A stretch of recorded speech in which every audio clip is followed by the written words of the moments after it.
What is going on out there, good people, and welcome back to LMD Trading, where I am living my dream trading.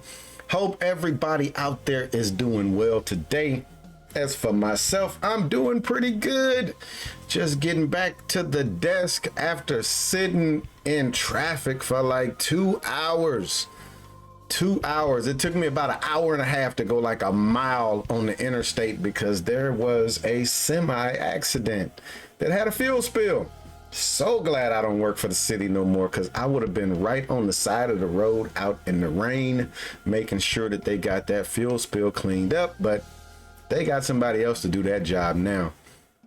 But sitting here ready to get another trade recap out of the way. Today was a pretty decent day overall. Somewhat stuck to the rules, but like I told Spark, every time I do something I ain't supposed to do, pull my fingernails out. And I did something I wasn't supposed to do today, but I had a valid reason. And that's the thing with trading. You can have a rule, but it could be some other reasons why you can kind of sway from it. So today, that's what I did, kind of swayed from what the kind of rule says and took a trade. Trade worked, small green. I still have to work on letting the trade work, y'all. One thing about me, and it's killing me, is that I don't want to have a red trade. And within trading, they are inevitable. And the only way to really make money is to let the trades work once I'm in them. I created the system that I'm trading.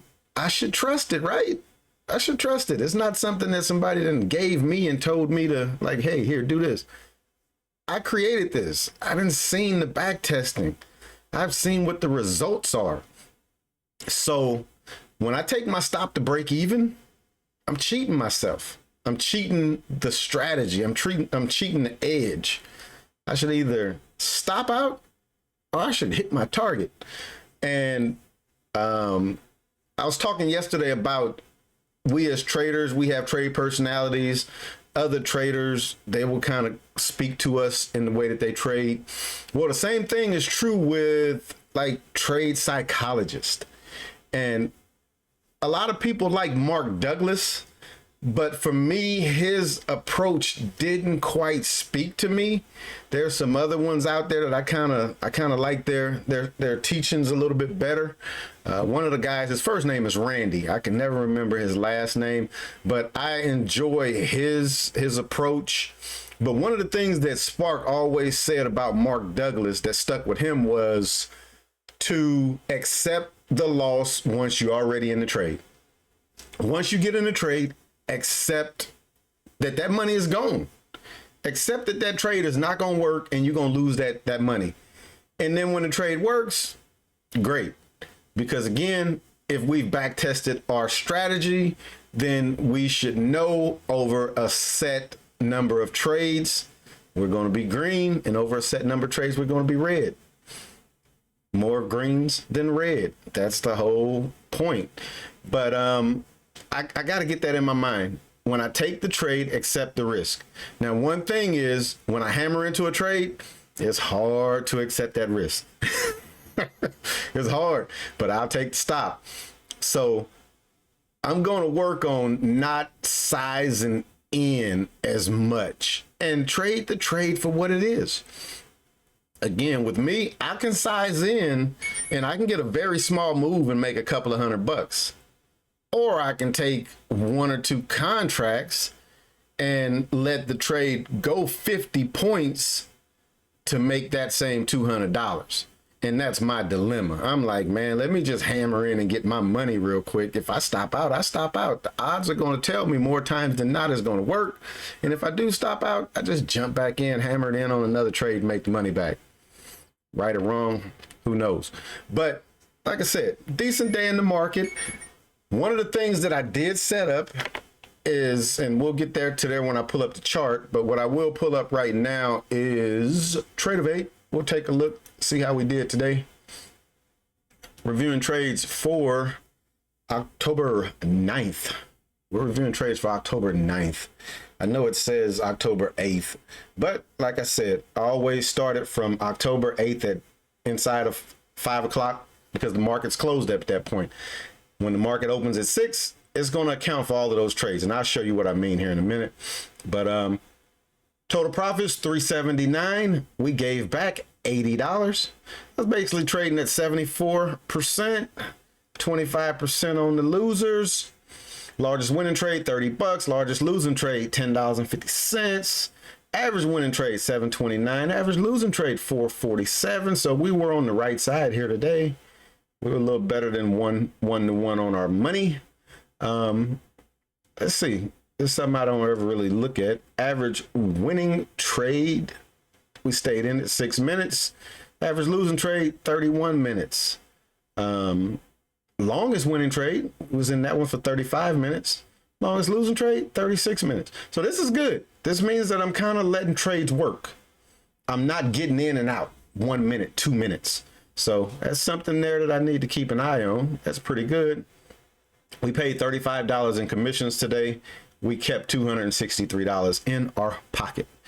If we come over and look at the P&L history, we see that it started off fairly flat. We got red out of the gate, lost 45 bucks, and then we grinded our way back up. Took a little small losing trade right there, grinded our way back up. Accept that there's going to be losing trades. Accept that every trade is not going to be a winning trade. And accept that the edge says more times than not, we're going to get on the right side and we're going to make money. So that right there was good. Next thing up, we're going to keep it rolling. I'm going to show you my new layout. Usually I'm just looking at a 1 minute chart, and down at the bottom I have tabs where I can look at a 15, hourly, a 4 hour, and a daily. I changed that up today, and I went to a quad setup to where I could look at 4 of the 5 time frames that I have below my 1 minute chart. Before, I would just click these and kind of see what the market looked like. Now I got all of them right here in front of me. What this does is it instantly lets me know what these time frames are doing. Today, all time frames were green except for the 1 minute. So the higher time frames were still bullish. And I told Spark, I'm like, until one of these flips, let's see. Nope, it didn't. I thought the 15 got close. The 15 got close to trying to flip, but it never did flip from green to red. And I told Spark, I said, as long as these higher time frames continue to be green, I don't think we're going lower. And when you look at the market today, I'll go ahead and come on over to my main screen. When we look at the market today, this is looking at the MNQ from midnight until where we're at right now. And you can see that MNQ was flip-flopping. It was red, a quick flip right there. It got green, or it got green here, back red, green. So it was doing a lot of flip-flopping. Market opened, it stayed red the majority of the day. At 9:30, it flipped red. It stayed red until 3 o'clock this afternoon. It was red for the bulk of the day. But the higher time frames were green. And I had mentioned to Spark, I said, man, don't be surprised if the market gets back most of what it lost today.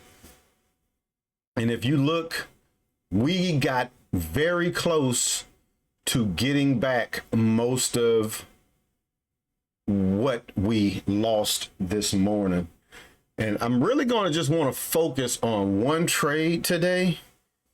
So I'm going to back this on out, and we're going to just look at that last trade that I took today, because it's going to speak to what I was talking about, where I know I said that I should not take a green trade on a red chart. I know I say that, and you notice this is a red chart. These arrows, these blue arrows on the left side mean that I went long right there. That's where I was getting out at. The reason that I did that, and I'm gonna bring over the 15-minute chart. We'll drop that right there, and I'm gonna bring this over. And if you notice on the 15-minute chart,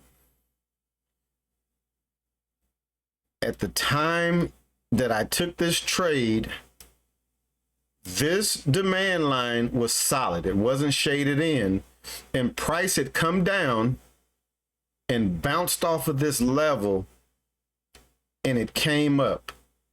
And if you notice, this is that same area on the 1 minute. So it came down. I told Spark, we got a pretty big demand area right here. This should bounce. It comes up, it bounces. I get in this fairly late, but there was one reason why I didn't want to take the trade on this side. It's kind of hard to see. I'm gonna go ahead and I'm going to change these colors real quick for you, just to make it a little easier to see. I have a moving average on my chart right here. When price is below this moving average, it's red. I don't want to go long. Definitely don't want to go long below this line. But when price gets above this line, it will flip the chart green. This was also the 61.8 fib level. So once price got back above this level, I got long right here on size. My stop was the low of this little breakout area. I got long. This made a nice move up. I got out of the bulk of the position. I took one to break even, and it always gonna come back and break me and get stock me out break even, stops me out break even, and then boom, it makes a nice move. Now, the thing with this, when price gets back above this line, my thought process is going to whatever the last supply area was, which at the time was this big area right here. If it can break that, it wants to go back up to the mating line, which is up here. I'm not going to change the color on that one, but you can kind of see the pale pink right there. When price gets back in this area, it wants to trade back up to that. So notice it came up, it rejected at the most recent, even though we were getting new supply lines, this was the most recent one. It comes down, breaks, flips it back red again. Once this is red, you can just kind of trail off of that until it gets back over, flips back over. Again, it's going to take out the most recent. That was the most recent one. Ended it, pushed up. Again, it's trying to get to that line right there, and it broke over that line.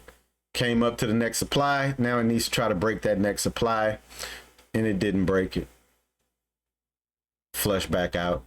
And it just kind of kept bouncing off of that 61.8 level. Got back below it. And just rode that moving average down. Little quick flip right there. See that line right there, back up to it. What was that, about 230? And then as these get closer and it kind of squeezes together, when this line crosses the line above it, that's when the chart will flip. Look at that. You can see right here, it's about to cross. Boom, chart flips green. And off to the races at that point.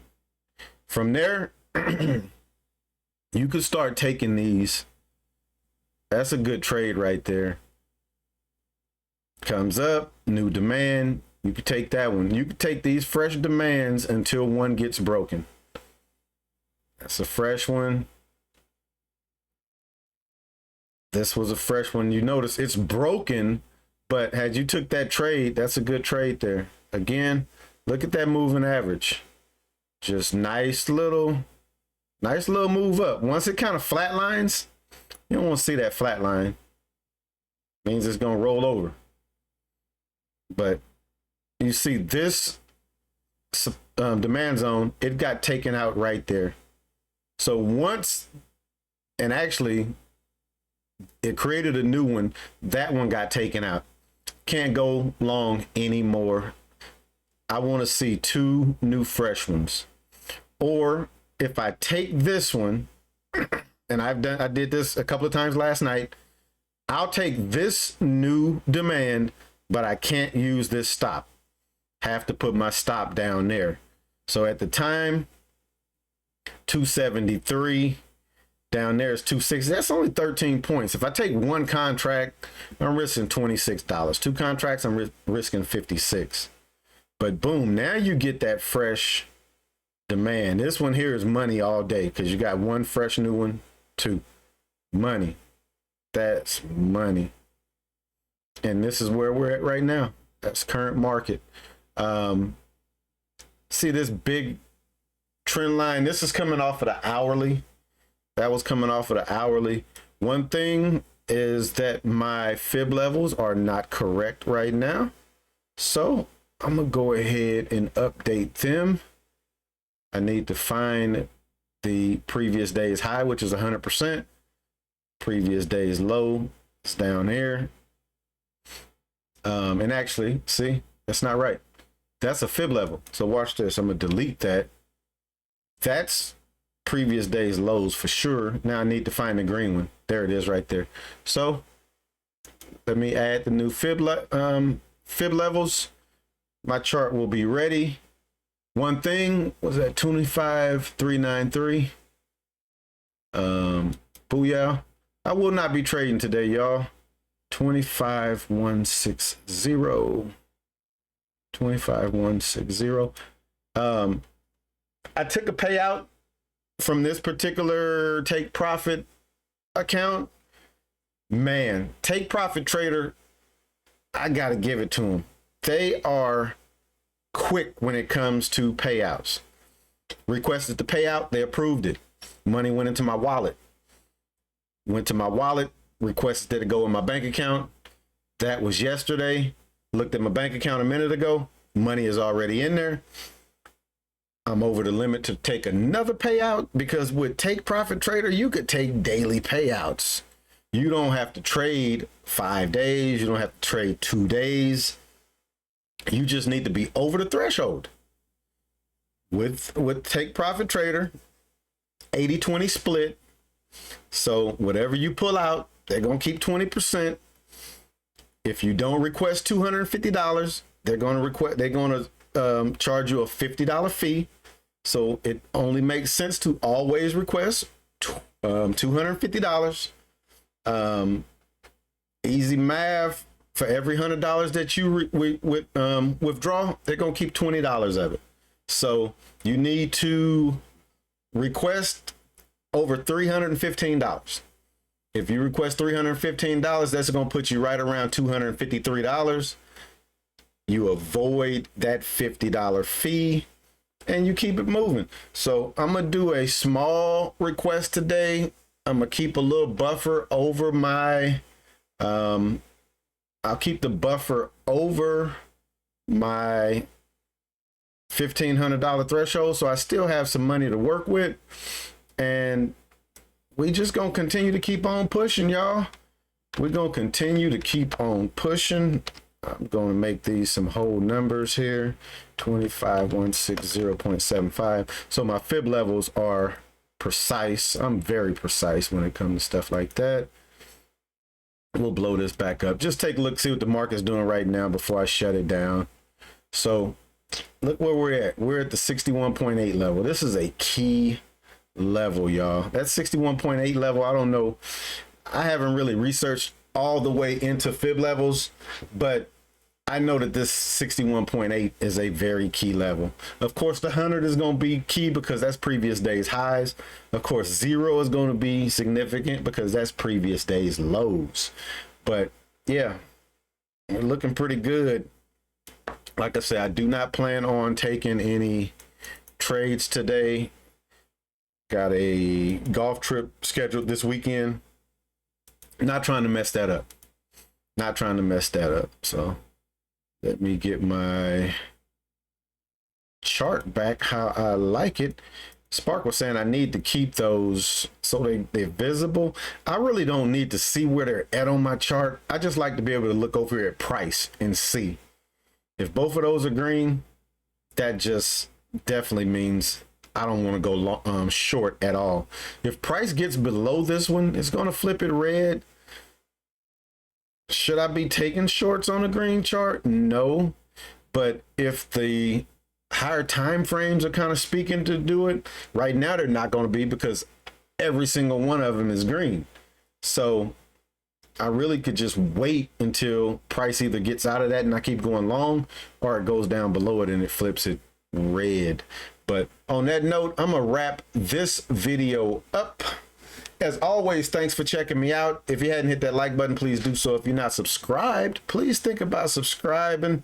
And as always, we can continue the conversation in the comments. I'm actually loving trading just on NinjaTrader. I'm actually loving that, y'all. I have not opened Thinkorswim up to take any trades this week.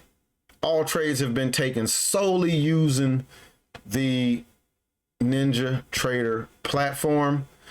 Only downside with that is I haven't traded options none this week because I trade options in TOS. So I don't know. I may trade some options tomorrow. We'll see how that works. I'll be traveling, so I probably won't now that I think about it. Very early morning flight. I leave up out of here 5 a.m. Catching that first bird smoking to go get some good golf in with the fellas this weekend. So if I don't get back with y'all before the weekend is out, hope y'all have a good weekend. I'm out. Peace.